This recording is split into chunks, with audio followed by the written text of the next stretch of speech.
नमस्कार दोस्तों। BSNL employees union का तरफ से एक न्यूज़ आया है कि जो स्टाफ का बार्गेनिंग इशू है, इसके वजह से BSNL employees union director HR के पास मांग किए हैं कि नेशनल काउंसिल या फॉर्मल मीटिंग होना चाहिए। Bargaining issues still unresolved. BSNL Employees Union BSNL EU writes to Director HR demanding early National Council/formal meeting. देखिए, several burning issues affecting BSNL employees remain unsolved despite repeated discussion with management. बार बार बोलने के बाद भी जो HR issues है उसका कोई समाधान नहीं निकला है। लास्ट नेशनल काउंसिल मीटिंग जो कि 13/1/2025 यानी कि 13 जनवरी 2025 को हुआ था, followed by a formal meeting on 16 जुलाई 2025। तो 2 मीटिंग पहले हो चुका है। नेशनल काउंसिल मीटिंग 13 जनवरी को और उसके बाद 16 जुलाई को एक फॉर्मल मीटिंग हुआ है। However, most of the important staff-related issues discussed in this meeting have not been settled so far. अब वो जो मीटिंग पे जो मैनेजमेंट के साथ जो स्टाफ रिलेटेड इश्यूज़ को डिस्कस किया गया है और मैनेजमेंट ने बोला है कि हाँ देख रहे हैं, इसको हम लोग जल्दी कर देंगे, मगर वो जल्दी अभी तक आया नहीं है। अभी तक उसका कोई सॉल्यूशन नहीं हुआ है। In this view, the General Secretary BSNL Employees Union met the Director HR and PGA Messer on 8 December and strongly demanded the convening of National Council or formal meeting at earliest to resolve the pending issue. तो इसी संदर्भ में जो 8 दिसंबर को जब BSNL employees union का general secretary साहब जब मिले हैं डायरेक्टर एचआर से और पीजीए मेसर से, तो ये बात को उन्होंने स्ट्रांगली बोला है कि देखिए ये डिमांड है, ये सब चीज़ नेशनल काउंटिंग मीटिंग में बोला गया था, वादा किया गया था, मगर अभी तक ये चीज़ नहीं मिला है। As no concrete action has been taken till date, BSN Employees Union once again write letter to Director HR today, urging him to immediate and needful action for holding the National Council meeting or formal meeting without delay in the interest of service and industrial harmony. अब देखिए, यहाँ पे जैसे कोई भी ठोस कदम नहीं उठाया गया BSNL मैनेजमेंट के द्वारा कि जो स्टाफ का जो नेसेसिटीज़ है उसको पूरा करने के लिए, स्टाफ का जो डिमांड है उसको पूरा करने के लिए, तो यहाँ पे BSNL एम्प्लॉयज़ यूनियन फिर एक बार चिट्ठी लिख के बोला है, अर्ज किया है कि आप जल्दी इस चीज़ को संज्ञान ले और इसके बारे में जो भी कार्रवाई है आप कीजिए और एक कीजिए। तो मैनेजमेंट का भी एक चीज़ है कि कोई भी डिमांड पूरा नहीं हुआ है।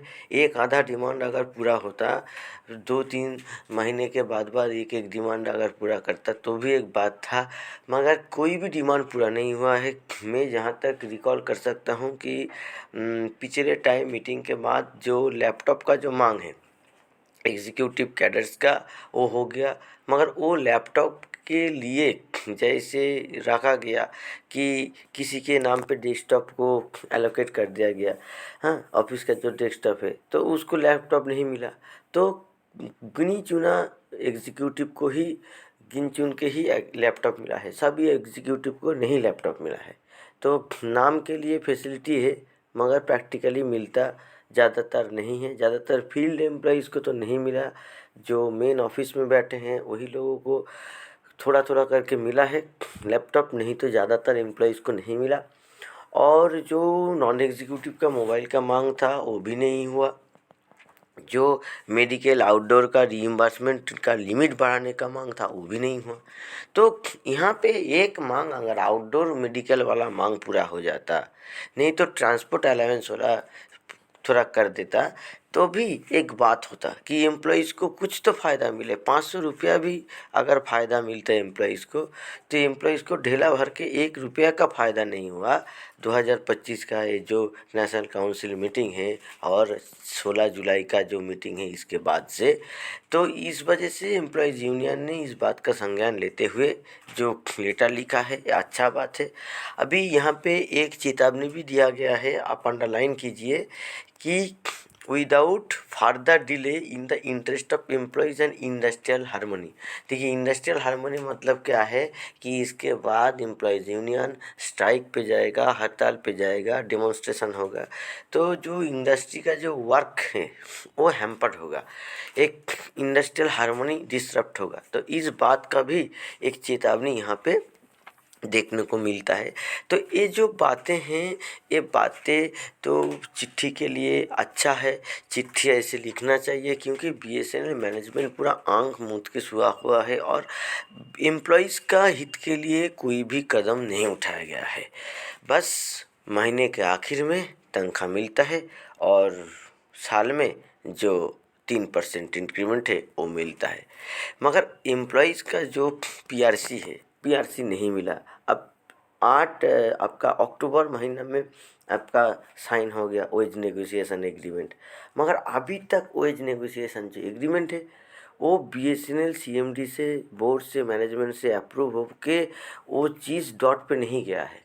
तो कैसे आपको पीआरसी मिलेगा, थर्ड पीआरसी मिलेगा? क्योंकि थर्ड पीआरसी देने का जो टाइम था वो टाइम लिमिट आपका 26 तक ही है। अब 27 हो जाएगा तो थर्ड पीआरसी का, उससे फोर्थ पीआरसी का टाइम आ गया। तो फोर्थ पीआरसी के टाइम पे क्या आप करेंगे? नहीं करेंगे। फोर्थ पीआरसी भी आप नहीं देंगे, थर्ड पीआरसी नहीं देंगे, तो फोर्थ पीआरसी कैसे देंगे?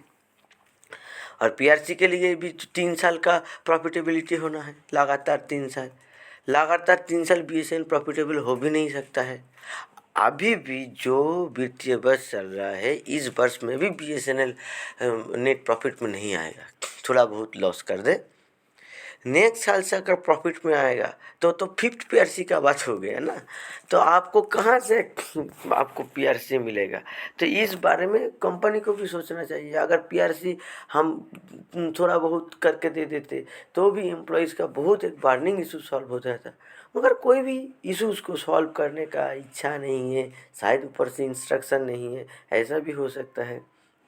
तो यहाँ पे ऐसे सब बातों में यूनियन अपना जो फ़र्ज़ है यहाँ पे अदा किया है, और यहाँ पे जो चिट्ठी जो लिखा है, ये जो बातें बोला गया है, ये अच्छा बात है। ऐसे बार बार रिमाइंडर देने से मैनेजमेंट को भी लगेगा कि नहीं, थोड़ा बहुत करना चाहिए। तो ये प्रेशराइज़ करके अगर थोड़ा भी कुछ मिल जाए तो ये भी बहुत अच्छा होगा। तो इस न्यूज़ को ज़्यादा से ज़्यादा बीएसएनएल एम्प्लॉइज़ तक पहुँचाने का प्रयास कीजिए।